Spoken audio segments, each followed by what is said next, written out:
Hello అండి అందరికీ. ఈరోజు మనం చేయబోతున్న రెసిపీ ఏంటో తెలుసా? కనిపిస్తున్నాయిగా ఉలవలు తెలిసే ఉంటుంది మీ అందరికీ. ఉలవలతో ఉలవ చారు చేయబోతున్నాము. నేనైతే ఆల్రెడీ ఉలవలు ముందు రోజు ఉడకపెట్టాననమాట. సో, ఆ వాటర్ ఉంటాయి కదా! మనం ఏదైతే ఉడకపెట్టింటామో ఆ వాటర్‌ని సెపరేట్‌గా తీసి పెట్టుకోవాలి. అలానే కొంచెం ఉలవలైతే సెపరేట్‌గా పెట్టుకున్నాను. దాన్ని మిక్సీకి పట్టేసి కొంచెం పేస్ట్ లాగా మరీ మెత్తటి పేస్ట్ కాకుండా కొంచెం అక్కడక్కడ ఉలవలు ఉండేలాగా చేసుకున్నాననమాట. సో, ఫస్ట్ అయితే ఒక పాన్ బాండ్లీ తీసుకొని అందులోకి ఆయిల్ అయితే వేస్తున్నాను. ఆయిల్ హీట్ ఎక్కడానికి. ఉలవలనేది చాలా మంచిదండి మనకి హెల్త్‌కి. వెయిట్ లాస్‌లో చాలా హెల్ప్ అవుతుందనమాట. మనకి ఉలవలు పౌడరు ఉలవలు రోస్ట్ చేసుకొని దాన్ని పౌడర్ చేసుకొని సూప్‌లాగా చేసుకొని తాగితే వెయిట్ లాస్‌కి చాలా ఎఫెక్ట్ అయితే చూపిస్తుంది. బట్ చాలా హీట్. లిమిటెడ్‌గా తీసుకోవాలి. ఎక్కువగా తీసుకోకూడదు. సో, నేనైతే బండ్లో ఆయిల్ హీట్ అయిన తర్వాత అందులోకి కొంచెం ఆవాలు, జీలకర్ర అవి వేశాను. ఇందులోకే ఇప్పుడు కొంచెంగా వెల్లుల్లి కొంచెం దంచుకొని వేశాననమాట. అలానే కరివేపాకు గూడా వేశాను. సో, చాలా ఈజీ రెసిపీ అండి. ఉలవచారు అప్పుడప్పుడు తింటూ ఉండాలి. సో, కొంచెం ఎండుమిర్చి కూడా యాడ్ చేశాననమాట. ఇదే మనకి స్పైసీనెస్ ఇందులోకి యాడ్ చేసుకోవడానికి. సో, అది మొత్తం చిటపటలాడి వెల్లుల్లి పచ్చిమిర్చి ఎండుమిర్చి అంతా కొంచెం రోస్ట్ అయ్యే వరకు, ఫ్రై అయ్యే వరకు మనము ఫ్రై చేసుకోవాలనమాట. సో, ఇప్పుడు ఇందులోకి కొంచెం మనము ఒక 1 టేబుల్ స్పూన్ ఆఫ్ పసుపు అనేది యాడ్ చేసుకోవాలి. సో, దీంట్లోకి ఇప్పుడు నేను జీలకర్ర పొడి కూడా యాడ్ చేశాననమాట.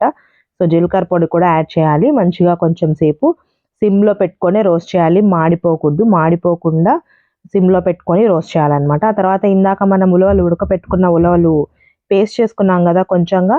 సో, దాన్ని ఆ పేస్ట్‌ని తీసి ఆ పేస్ట్ మొత్తం కూడా వేసేసాననమాట. ఆ పేస్ట్ మొత్తం కూడా వేసి కొంచెం ఫ్రై చేశాననమాట. మీకు స్పైసీనెస్ ఇంకొంచెం ఎక్స్‌ట్రాగా ఘాటుగా కావాలి అనుకుంటే మనం ఇందాక జీలకర్ర పొడి వేసాం కదా! అప్పుడే మిరియాల పొడి కూడా యాడ్ చేసుకోవచ్చనమాట.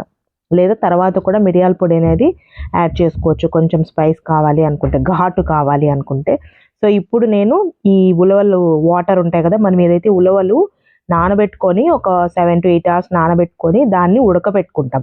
ఉడకపెట్టుకొని ఉలవలు డైరెక్ట్‌గా తినేసేయొచ్చు. సో, ఉలవ చారు చేసుకోవాలంటే ఏవైతే ఉడకపెట్టిన వాటర్ ఉంటాయి కదా! ఆ వాటర్‌ని తీసి పెట్టుకొని మనము ఉలవ చారు అనేది చేసుకోవచ్చనమాట.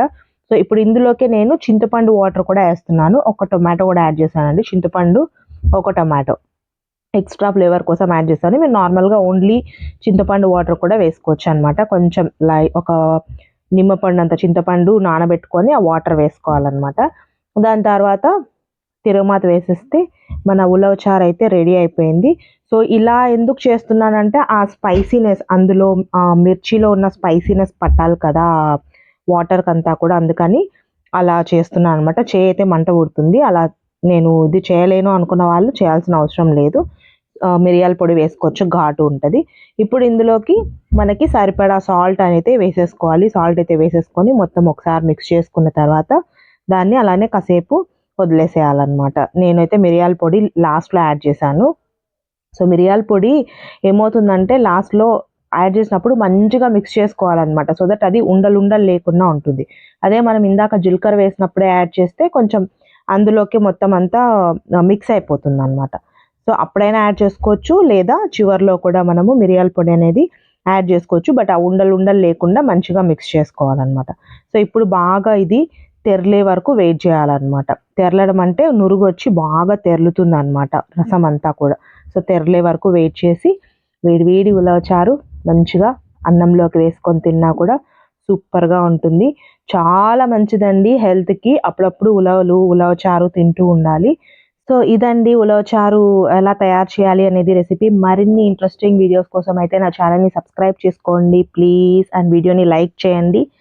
ఈ రెసిపీ మీకు నచ్చితే నచ్చింది అని కామెంట్ చేయరా ప్లీజ్?